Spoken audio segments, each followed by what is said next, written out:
action verbs. Many learners get confused between action verbs, linking verbs and helping verbs. Let's understand their difference. First one is action word.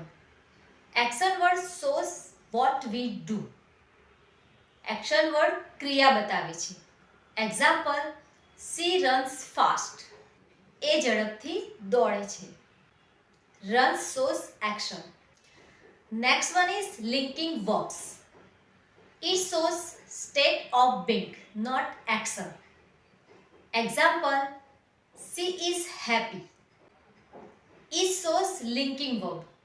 Is linking verb બતાવે છે. Third one is helping verbs. It helps another verbs to show time or mood. Example, she is running. એ દોડી રહી છે. Is support main verb run. Is main verb run ને support કરે છે. So friends, remember, if it shows action, action verb. If it shows being, linking verb. If it's help, another verb, helping verb. So next time you see a verb, ask this action. Is it doing something, being something, or helping another verbs? Speak smart with Pragna Patel Easy Speak English.